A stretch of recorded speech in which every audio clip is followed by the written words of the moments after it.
Good morning all of you. आज आपण डेप्रिसिएशनचा example problem number 2 पाहणार आहोत. बघूया problem. New trading company Mumbai purchased machinery for ₹90,000 on 1st April 2008. On 1st October 2008, additional machinery was purchased for ₹60,000 on 1st October 2010.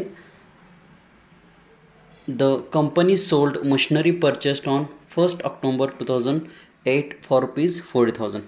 Actually आता ह्याचा meaning असं आहे की 1 एप्रिल 2008ला 90,000ची मशिनरी परचेस केली, 1 ऑक्टोंबरला 60,000ची मशिनरी परचेस केली 2008ला, आणि त्याचबरोबर 1 ऑक्टोंबर 2010ला जी काही 1 ऑक्टोंबरची मशिनरी ती 60,000ची ती सोल्ड आउट केलेली आहे. आणि आपल्याला पुढे अशी माहिती दिलेली आहे, depreciation is to be charged at 10% per annum under straight line method on 31st March every year. प्रत्येक वर्षाच्या इयर एंडिंगलाच आपल्याला काय करायचं, 31st मार्चला डेप्रिसिएशन आपल्याला चार्ज करायचं आहे. आपल्याला डेप्रिसिएशन अकाउंट करायचं आहे आणि त्याचबरोबर मशिनरी अकाउंटसुद्धा आपल्याला करायचं आहे. त्यांनी दिलेलं आहे 3 वर्षाचं करायचं आहे. 8, 9, 9, 10 आणि 10, 11 असं आपल्याला करायचं आहे.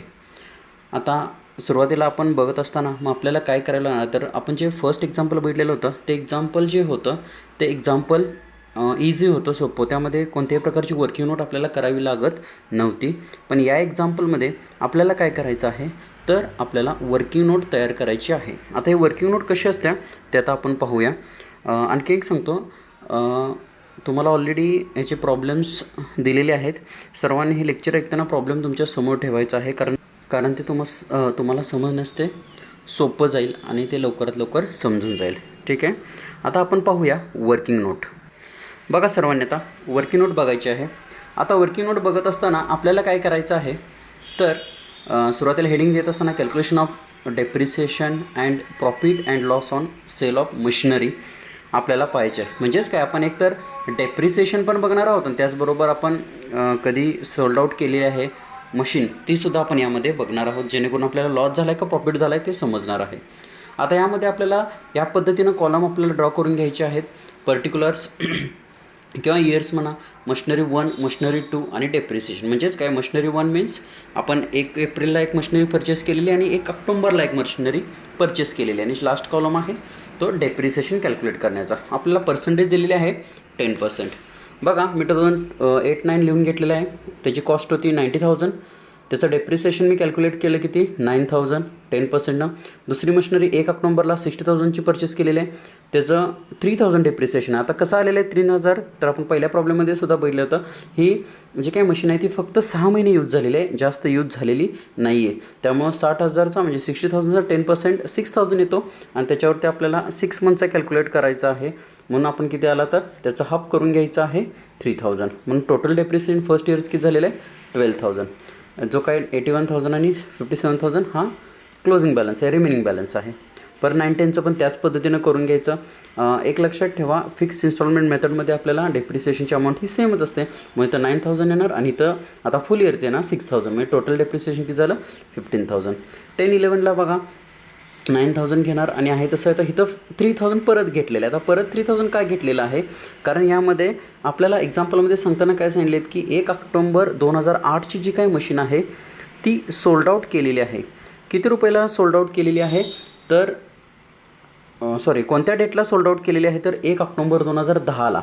म्हणजेच काय, 31 मार्च 2010 ते 1 ऑक्टोंबर 2010 या कालावधीमध्ये फक्त किती यूज झालेले आहे, तर 6 महिने, म्हणजे 6 मंथच काय झाले तर यूज झालेले. म्हणून 6 महिन्याचं आपण डेप्रिसिएशन चार्ज करणार 3,000 आणि टोटल डेप्रिसिएशन येतं 12,000 दिसणार आहे. आता रिमेनिंग बॅलन्स दिसणार आहे. जसं मी आधी सांगितलं तुम्हाला, जी काही सेकंड मशीन होती ती आपली सोल्ड आउट केलेली आहे. म्हणजे आपण परचेस करत असताना 1 ऑक्टोंबर 2008ला 60,000ला परचेस केलेली आहे. पण आपल्याला यामध्ये बघत असताना ते सोल्ड आउट किती रुपयाला केलेलं आहे, तर 40,000ला. आता क्लोजिंग बॅलन्स आपण जर पाहिला मशिनरी 2चा तर किती येतो आहे 48,000. मग आपण सेल आउट केलेले आहे 40,000 आणि आपल्याला काय झालेलं आहे यामध्ये लॉस. म्हणजेच काय, आपला 48,000ची मशीन आपल्याकडे असताना आपण ती सोल्ड आउट किती रुपयाला केलेली आहे, तर 40,000ला केलेली आहे. म्हणजेच काय, 8,000 आपला काय झालेला आहे, तर यामध्ये लॉस झालेला आहे. ठीक आहे.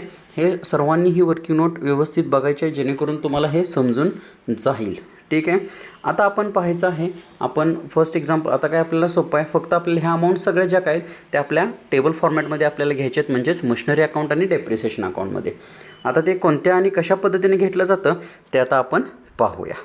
चला बघूया. आता आपण फर्स्ट आपण मशिनरी अकाउंट ड्रॉ केलेलं आहे टेबल. नंतर नेक्स्ट आहे डेप्रिसिएशन अकाउंट काय इझी आहे तुम्हाला माहिती आहे, आपण ते फर्स्ट एक्झाम्पलमध्येच तुम्हाला सांगितलेलं आहे. त्याचे इफेक्ट्स दाखवून घेतले आहेत बघा. बँक अकाउंट 90,000 1 एप्रिल डेट टाकलेली आहे. ऑक्टोबर 1ला परत टू बँक अकाउंट 60,000ची मशिनरी परचेस केलेली आहे. 2009ला डेप्रिसिएशन चार्ज केला आहे 12,000. त्याचबरोबर त्याचा बॅलन्स कॅरी डाऊन आपल्याला दिसतो आहे. बॅलन्स कॅरी डाऊन परत आपल्याला इकडं बॅलन्स ब्रॉड डाऊन घेतलेला आहे. परत सेकंड इयरचं आपण काय केलं तर डेप्रिसिएशन चार्ज केलेला आहे. त्याचबरोबर परत तो क्लोजिंग बॅलन्स आहे तर 7,23,000. तोच ओपनिंग म्हणून आपण एप्रिल 1, 2010ला दाखवलेला आहे 1,23,000. आता यामध्ये बघा आपली मशीन जी सोल्ड आउट केलेली आहे, एक लक्षात ठेवा सर्वांनी, आपल्याला आता ह्या फुल इयरचं डेप्रिसिएशन इथं चार्ज होणार नाही आहे. आता ह्यामध्ये फक्त कोणतं आपण करणार तर फक्त फर्स्ट मशीनचं करणार. पण सेकंड मशीनच्या बाबतीत आपल्याला काय करावं लागणार आहे तर 1 ऑक्टोबर 2010पर्यंतच त्याच्या डिटेल्स आपल्याला दाखवायचे आहेत, म्हणजेच डेप्रिसिएशन दाखवायचे का तर त्या डेटला काय केलेलं आहे मशिनरी सोल्ड केलेली आहे. म्हणून आपण डेप्रिसिएशन दाखवणार 1 ऑक्टोबरपर्यंतचं. सेकंड मशीनचं 3,000. परत आपले एक लक्षात ठेवा आपल्याला लॉस झालेला आहे.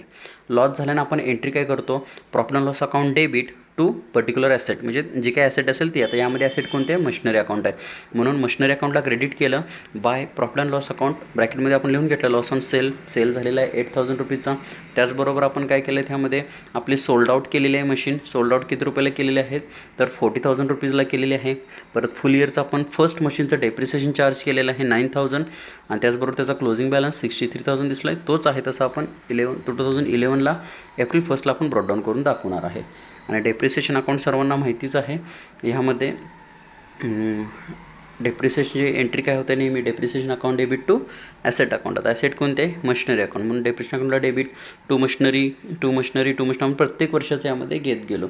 आणि जो काही डेप्रिसिएशनचा क्लोजिंग बॅलन्स असतो तो आपल्याला कुठे पाठवायला लागतो तर प्रॉफिट अँड लॉस अकाउंटला पाठवतो. त्यामुळे प्रत्येक वर्षाला आपण काय केलं by profit and loss account 12,000 असं दाखवलेलं आहे.